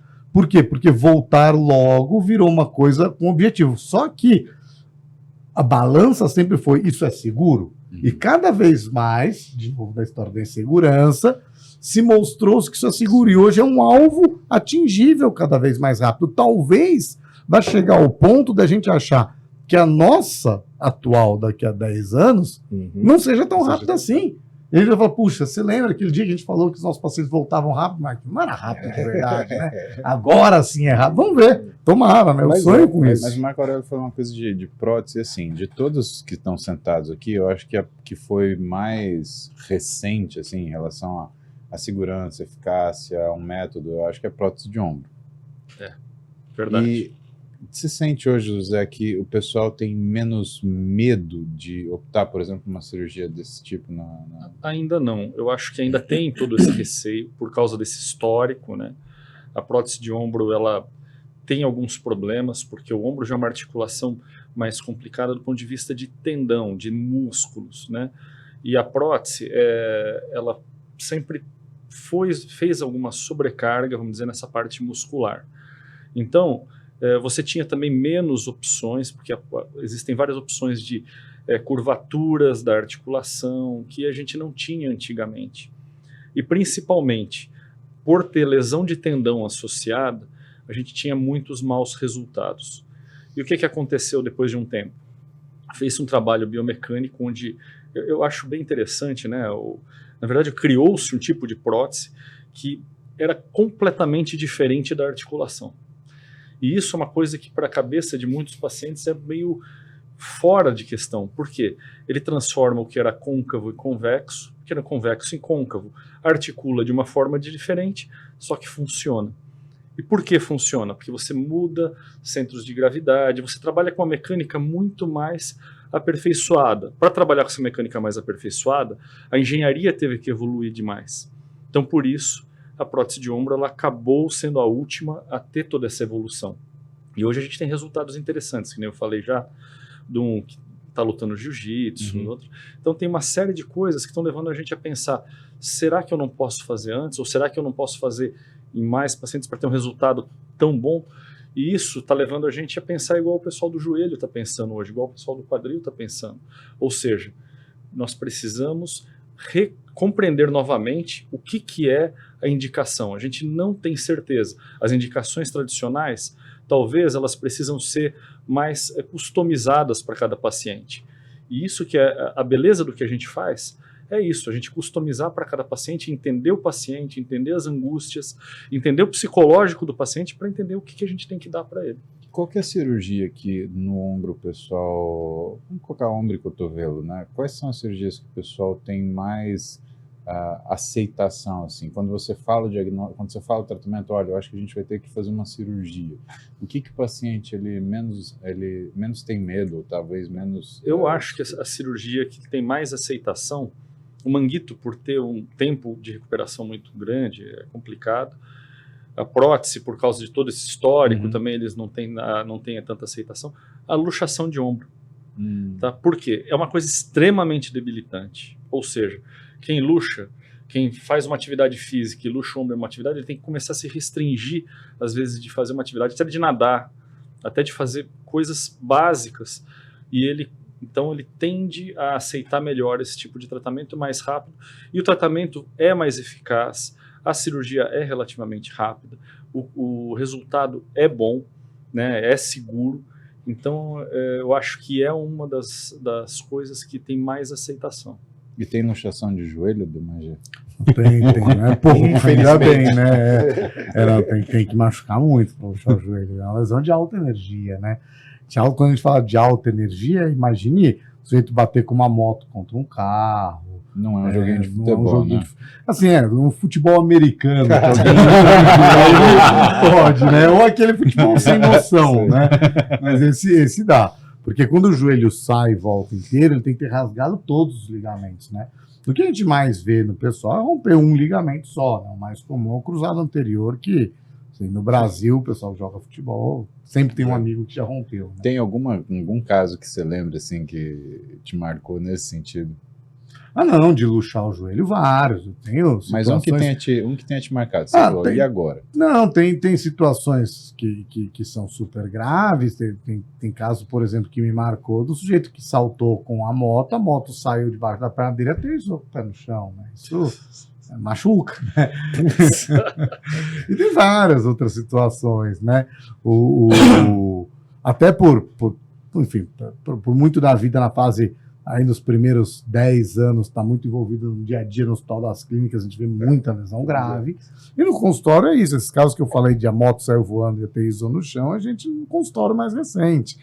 E o que dá muito medo na lesão do joelho quando ele sai, né, que é uma das preocupações, é que atrás do joelho a gente brinca que tem os tubos e conexões, né?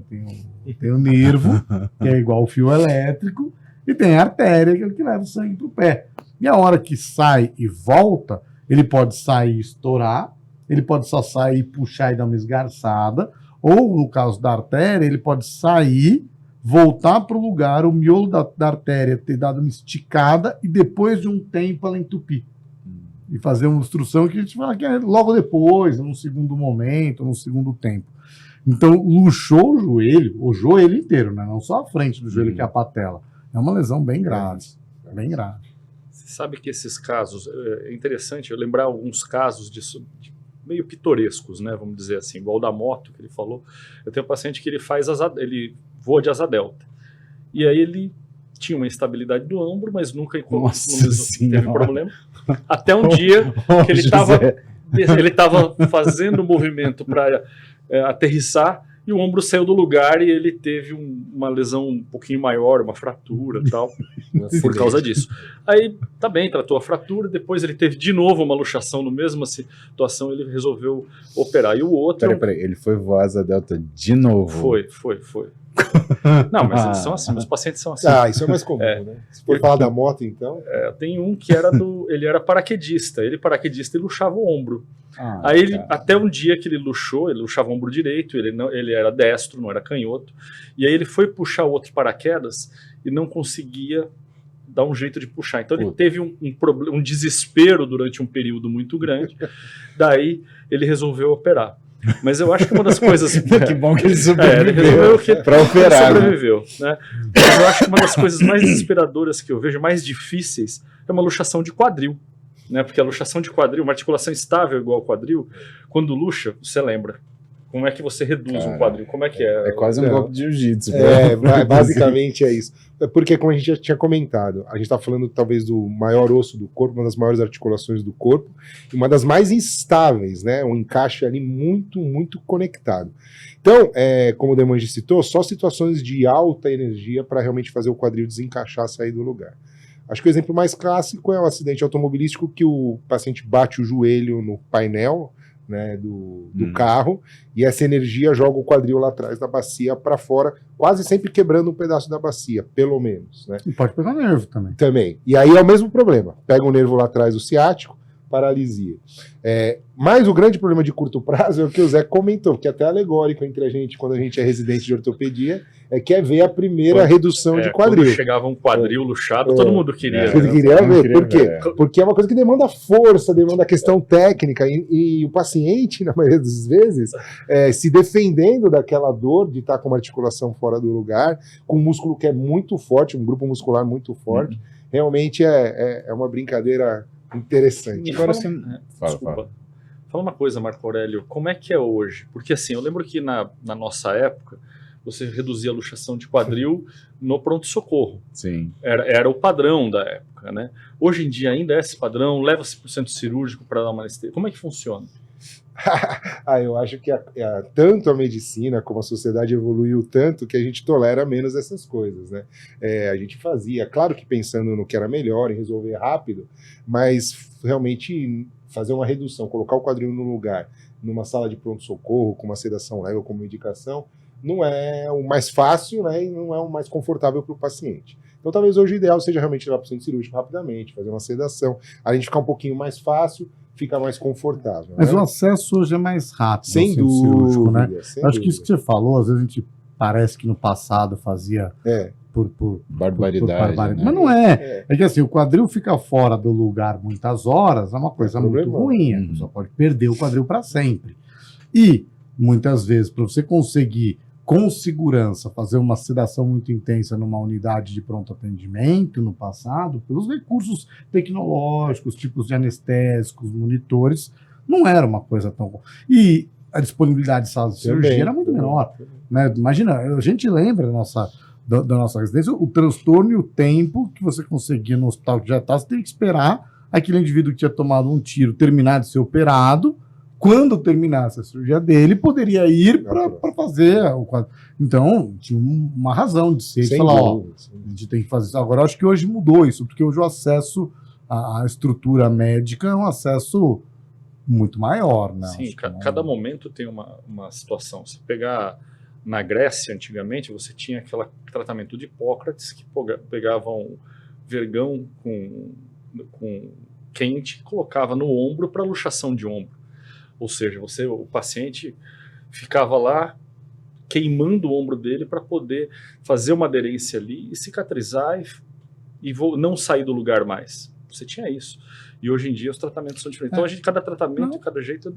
Mas o interessante de cair nesse assunto, né, que assim, Deus queira não aconteça com ninguém, mas imagina o indivíduo estar no meio de um lugar vazio.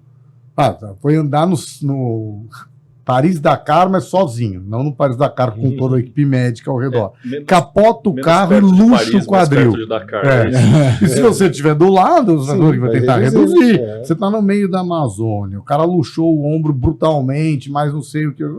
tentar reduzir. Aconteceu Né? comigo uma dessa na praia. Eu tava na praia, veio um rapaz, cumprimentou eu e o Roberto, não sei o que lá. Cara, mas ele virou de lado, deu uma lufada de vento e o guarda-sol ele abriu o contrário.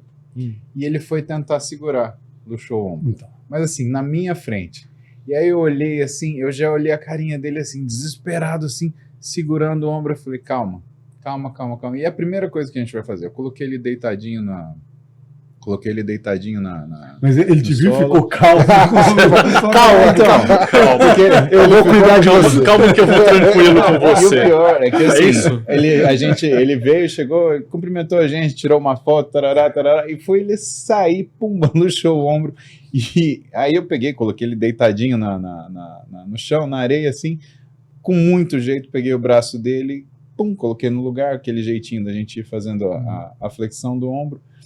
Entrou, ficou legal. Ele levantou e falou assim, eu juro por Deus que eu não luxei meu ombro para te chamar a atenção. Não foi de propósito. Você me desculpa. Sacanagem. Eu falei, pô, cara, Claro não que tem não. nada a ver, mas tá aqui, ó, procura esse médico que deu teu telefone para ele, mas assim, isso daí pode ser que a gente precise investigar melhor, tá? Não deixa como tá. Mas acontece, cara. É Mas eu impressionante. gostei demais também desse reforço que o Demange deu, porque a gente está falando sempre de momentos, né? Momentos, épocas, eras diferentes. E aí, para falar do ERAS, né, que é essa otimização perioperatória, quer dizer, a gente entregar um resultado pós-operatório mais rápido. Teve que se estudar muito para a gente fazer com segurança o que a gente faz hoje. Por exemplo, o paciente operar de manhã e à tarde lá andar de bengalinha com a prótese de joelho, tal, parece uma coisa simples, intuitiva, mas não foi tão simples assim. E depois de muito estudo a gente foi entendendo que, claro, por essa insegurança, por essa falta de conhecimento, boa parte das coisas que a gente fazia no passado não eram necessariamente as melhores práticas, né? E aí eu penso, para não falar mal de ninguém, vou falar de mim mesmo. Eu penso no meu paciente há 15 anos atrás que eu operava uma prótese de quadril. Eu falava para ele assim, não, você vai ficar muito bem, você vai andar, sua dor vai sumir, a cirurgia é muito boa. Beleza, tal. Aí o cara acordava numa UTI, com a perna amarrada, né, um coxim, com um dreno, Verdade. sonda, um catéter peridural, triângulo de abdução. Nossa. O cara acordava no UTI e falava, eu fui enganado, né? Os caras, tá tudo errado, não é possível. Será que eu vou sobreviver? Por quê? Porque a gente entendia que toda a gestão que a gente fazia da agressão cirúrgica era mais adequada. E quando eu olho para trás hoje, diante à luz do que a gente sabe hoje, é muito interessante você ver que a gente mesmo ia criando as barreiras. Então, você fazia uma cirurgia muito agressiva, aí que você tinha que fazer? Evitar que o paciente ficasse com sangue acumulado. A gente colocava um caninho lá para o sangue sair o dreno. Aumentava o risco de infecção. Né? O paciente tinha muita dor, então a gente sentava no analgésico, de preferência opioide. Aí o cara já não ficava tão bom para levantar no dia, obstipava o intestino. E aí a própria forma de como a gente geria a nossa agressão cirúrgica era boa parte das complicações que a gente tinha. Né? O Demange sempre fala, né, do quanto a importância da mobilização rápida, precoce, o paciente andar, previne a trombose muito mais do que a gente imagina de ficar dando remédio, de ficar fazendo essas coisas. Então, eu gosto de olhar nesses momentos, né? Claro que a gente não pode ter nenhum tipo de arrogância, de prepotência, e entender, poxa, que a gente fazia o melhor à luz do que a gente sabia naquela época, mas como é legal a gente entender um pouco melhor esse processo e poder entregar com mais segurança um resultado melhor. Fala uma coisa, Marco, o que você acha do impacto psicológico realmente do paciente quando ele acorda na UTI, então numa situação dessas, e hoje que ele acorda no quarto, com a família, tudo. O que você acha disso? A gente está falando várias coisas, você mesmo falou, né, assim, às vezes eu me pego em umas discussões como essa, eu falo, meu Deus, nós estamos entre ortopedistas mesmo, né, porque assim, impacto psicológico, ou ver o cara, a questão estética e tal, e eu gosto de olhar nisso do seguinte perspectiva, quanto mais a medicina evolui, quanto mais o nosso cuidado evolui, mais preocupado a gente está com a pessoa, mais preocupado a gente está com o paciente. Né? Então, a gente parou de olhar uma lesão assim, do músculo e falar, isso aí não dá nada não, você vai mexer igual. Tá? Falou, putz, cara, mas como você está se sentindo com isso? Isso aqui te incomoda?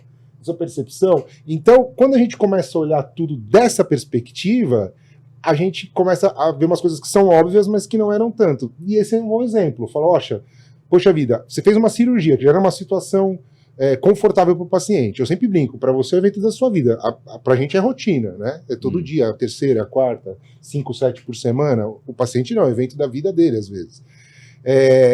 Como que a gente faz essa gestão desse momento para ser uma experiência menos traumática do que ela pode ser? Sempre vai ser, né, em algum grau, mas quanto mais suave ela pode ser.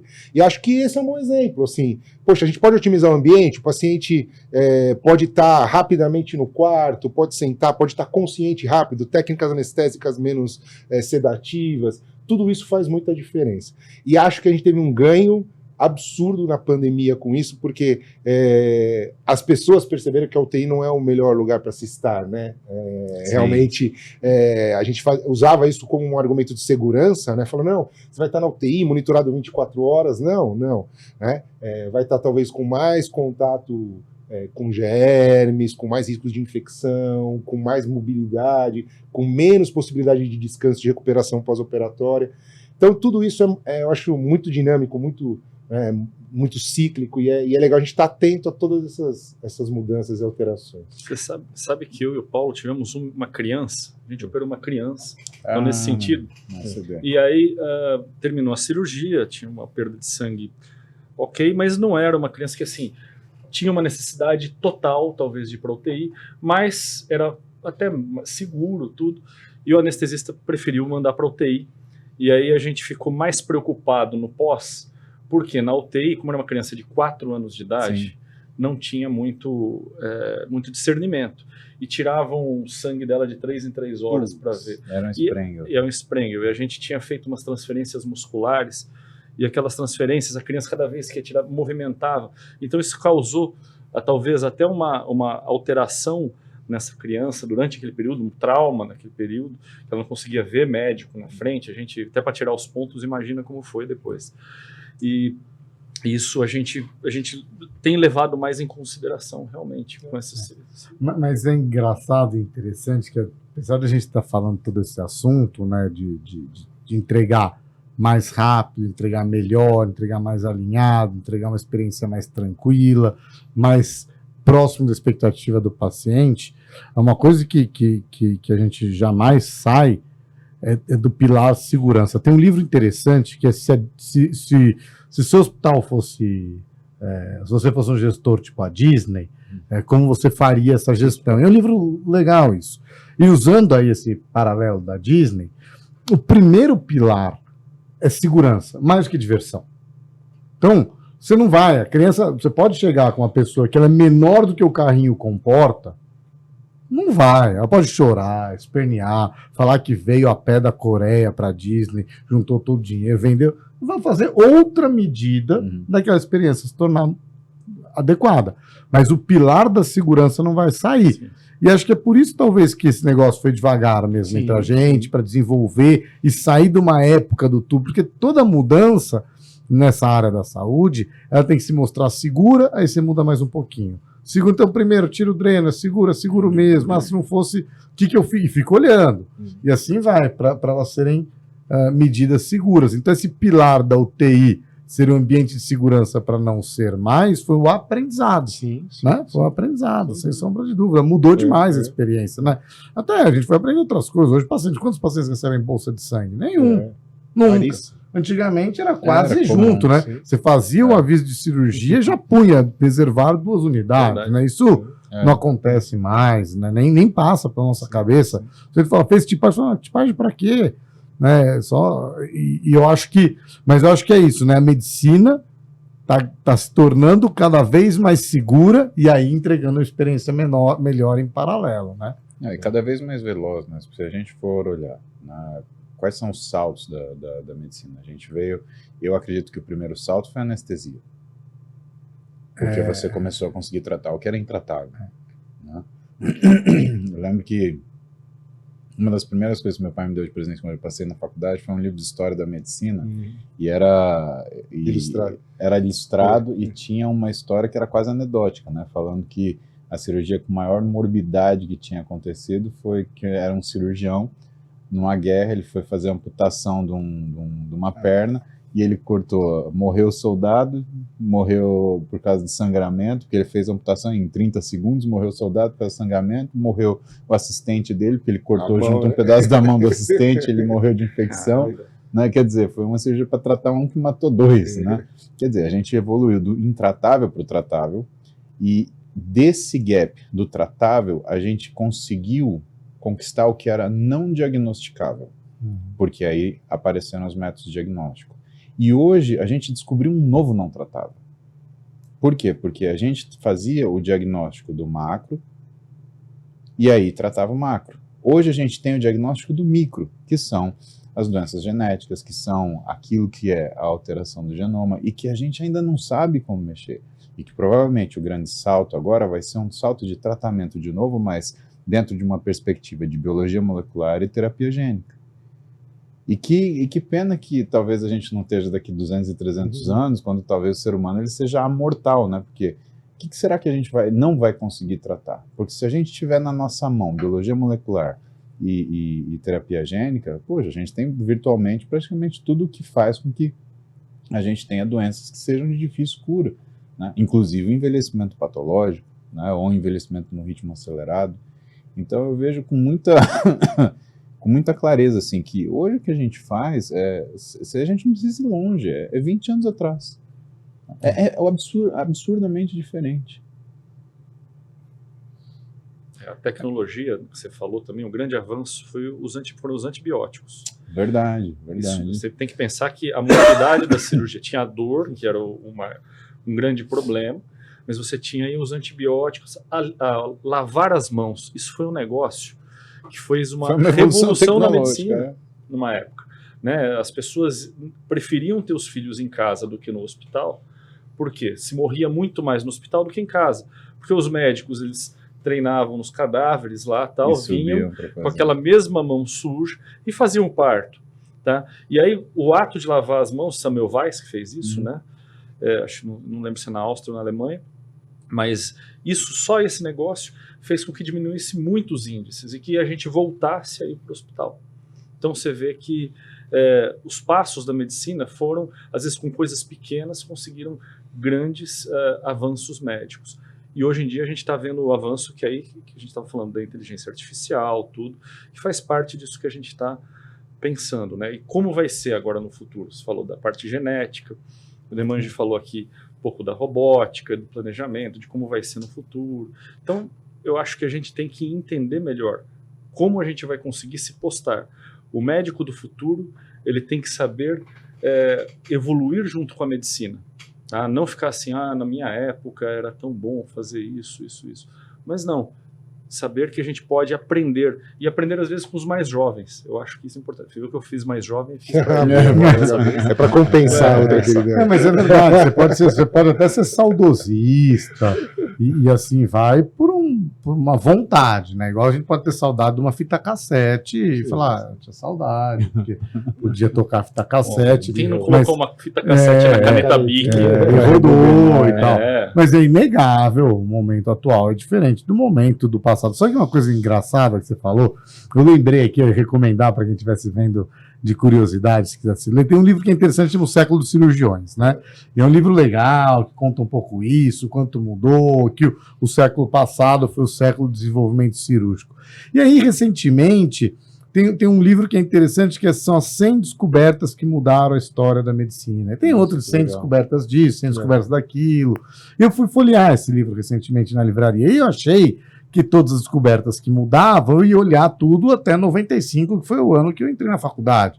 Só que é interessante, porque o livro tem muita coisa de 95 para cá, de 2000 para cá, 2005 para cá, 2010 para cá. Então mesmo a gente que fica, uma geração, puxa vida, tem tanto, o que mudou de 95 a 2000, foi a minha, a sua um pouco antes, você faz 30 anos antes, mas enfim. Agora que ele deu podcast, ele... Não, mas parece brincadeira, mas assim, historicamente mudou demais. Demais. Né? A gente imaginar que, pegando a área da saúde nossa, e a gente tem professores que contavam isso, o sujeito chegava com machucado no joelho, que não era nenhuma fratura, o exame que se fazia era pneumoartrografia. Você enfiava ar dentro do joelho e fazia uma radiografia. Até porque a primeira Isso é um ressonância... absurdo hoje, né? a primeira ressonância no Brasil, da América, do Brasil, foi em 86. E você imagina para quê? Só coisa muito grave. Então, antes de 86, você acha que ninguém rompeu o ligamento do joelho, menisco no futebol dos anos 70, no começo dos anos 80? Um monte. Imagina o método diagnóstico da época. E a gente vai olhando isso para a história, e eu fico imaginando, porque quando eu peguei esse das 100 descobertas, eu comecei a olhar o quanto já tem mudado no pós 2001, 2, 3, 4, até agora. E isso me fez essa reflexão cada vez mais intensa. A gente jamais pode se prender e não aceitar que muitas vezes o conhecimento médico já é completamente diferente. Não é que ele é um pouco diferente. Né? A gente entende hoje que no ciclo de 6 anos passou mais 6, talvez ele tenha renovado quase todo. E aí a pessoa que fala, porque na minha época, na verdade, para mim, quando a pessoa solta essa, ele está falando, eu prefiro fita cassete, né? Porque faz sentido. mudou. Faz sentido. Agora, uma pergunta filosófica aí, pensando nisso, né, Demas? Pensa, pô, uma evolução tão rápida, tão alucinante, tão cíclica, num limite desse que o Paulo comentou. Poxa, terapia genética, essas coisas. Algum de vocês acredita que tem um limite para isso? Assim, seja ético, seja funcional? Como vocês pensam isso assim no limite? Os limites mudam, né? Os limites, eles são, assim... As coisas vão mudando com o tempo, nosso entendimento, as pessoas mudam, a gente falou isso. Eu acho que os limites para a gente pegar alguma nova tecnologia ou não, que hoje a gente fala assim, nossa, isso aqui não pode, talvez mudem, acho que no futuro, né? Se você pegar há 30 anos atrás, ou mais, não, bem mais. Não, vamos pegar na história da medicina, você não podia manipular cadáver. Sim. Hoje a gente tem um instituto de um cadáver leve. Quer dizer, vamos começar daí. Desculpa, Zé. Não, isso... Entendi agora. Não, mas esses limites são malucos, né? Essa semana que passou agora, está tendo um concurso para professor titular no INCOR, na cardiologia, sim. E as pessoas estão prestando, são de várias áreas, são 9 candidatos. E prepararam aulas, que é a aula da vida da pessoa, né? Então foram aulas brutais. E é interessante como muitas delas mostram essa evolução tecnológica que é brutal. Quando o Demange fala brutal, quer dizer que é legal, calma. É enorme. Ela é enorme. E é impressionante. E faz a gente pensar justamente isso, né? Puxa vida, se isso a gente está vendo agora, né? E coração, a gente acredita que é uma das máquinas que faz a gente continuar vivendo, né? Imagina daqui a 10, 20, 30, 40, 50, ou isso que você comentou, 100 anos. Talvez a gente veja coisas absurdas de mudança, né? Que saiu de cirurgia cardíaca, tem uma coisa ultra frequente, ultra comum, e sem se compreender muita coisa, para hoje técnicas super pouco invasivas, né?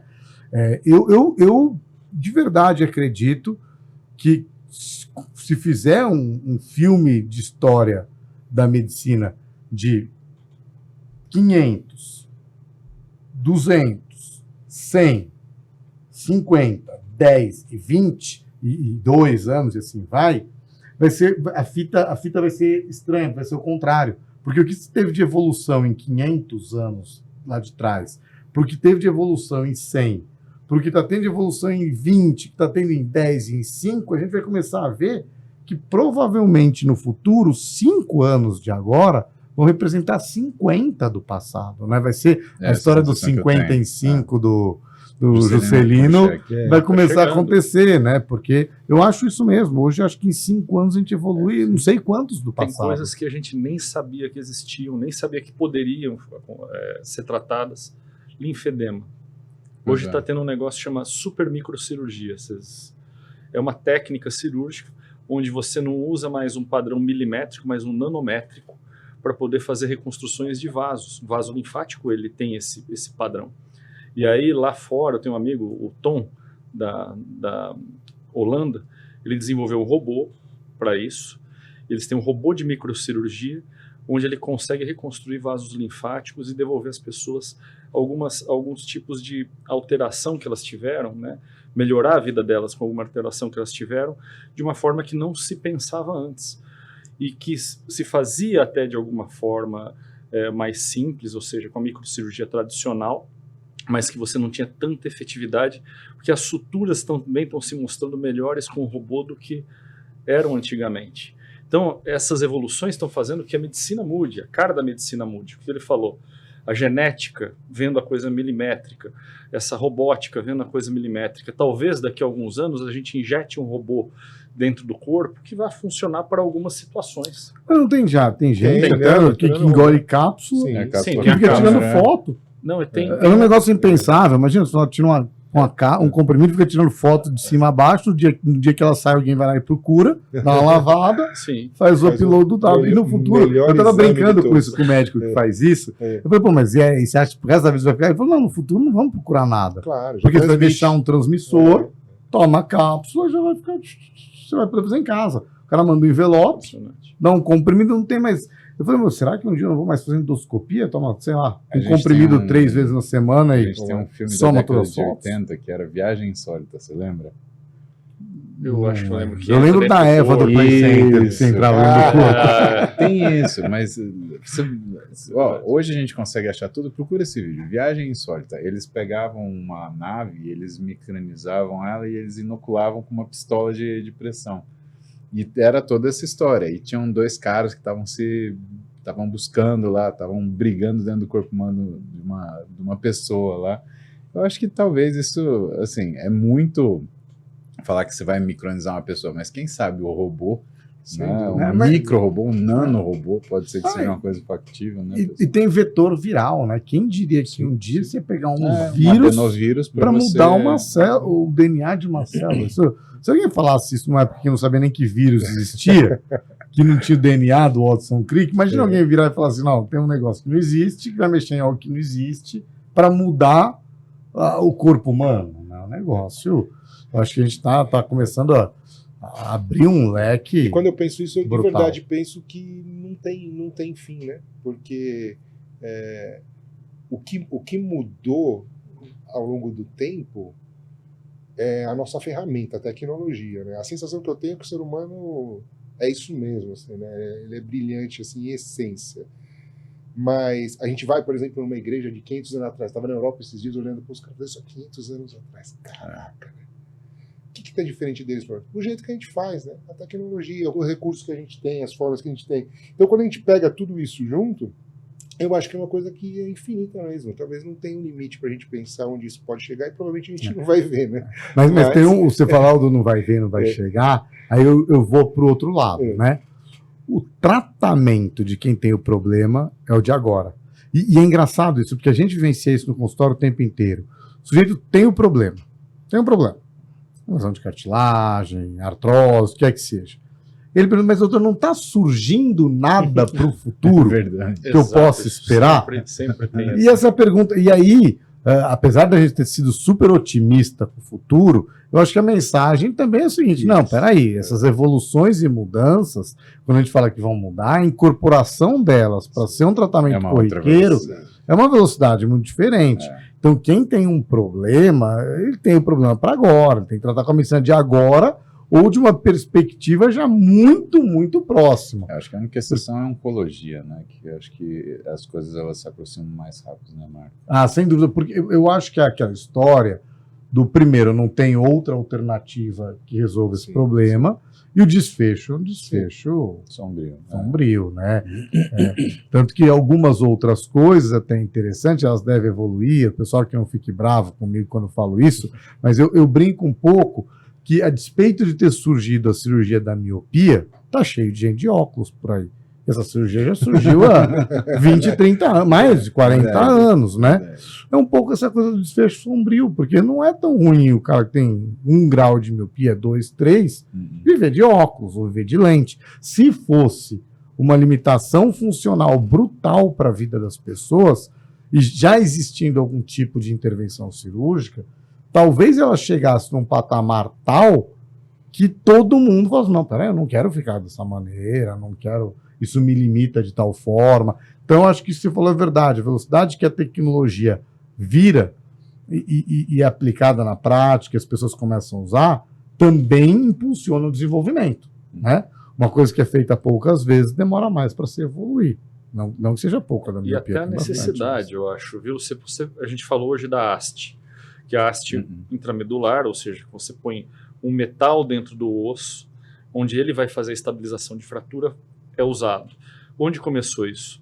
Começou na Segunda Guerra Mundial. Quem começou a fazer isso? Foram os alemães, porque eles não tinham mais aviadores de alto padrão, então eles tinham que resgatar os aviadores deles que eram abatidos, geralmente eles tinham fratura de fêmur, e aí criaram a haste para eles voltarem mais rápido para a atividade. E isso depois foi usado positivamente na medicina. E detalhe, nós chegamos a ver. Quantas hastes de Kinter a gente acabou puxando no pé? Infelizmente, eu já vi umas dessas que necessitaram boas marteladas, né? Eu acho que o Marco Aurélio deve ser o campeão de ver isso daí. Inclusive de gente que fraturou uma vez, pôs a haste e depois fraturou de novo com a haste, né? Bom, eu faço uma proposta para vocês. Eu acho que a gente falou bastante do futuro, acho que a gente falou bastante do que é perspectiva, mas muita gente que vai assistir a gente daqui para frente, porque é a natureza do que são as coisas que ficam guardadas na internet, né? Elas perduram, né? Aliás, nós vamos perdurar. Esperamos,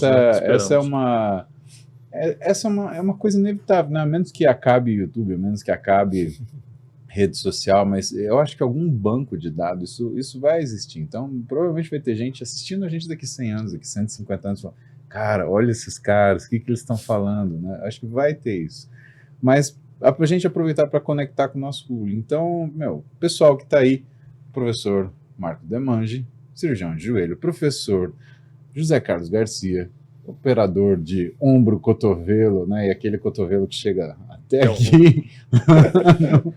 E professor Marco Aurélio Neves, grande cirurgião de quadril e joelho também. A gente está aqui para responder o que são as perguntas de vocês. Então aproveita, deixa seu comentário, se inscreve no canal, liga as notificações para você ficar sabendo sempre que a gente mandar material e, bom, aproveita, tira sua dúvida. Quer tirar sua dúvida? Aqui, 4 ortopedistas para falar para você daquilo que você quiser saber, aquilo que você esqueceu de perguntar para o seu médico, aquilo que você esqueceu de falar no consultório, aquilo que você deixou de, nossa senhora, como eu devia ter perguntado, ou então, como eu te falei no começo, né? Chutei uma pedra e agora, será que eu quebrei o pé? Eu acho que esse é o momento. Aproveite, deixa aí seu comentário, interaja com a gente está aí para falar para vocês, tá bom? Um abração, pessoal, a gente se vê. Mas...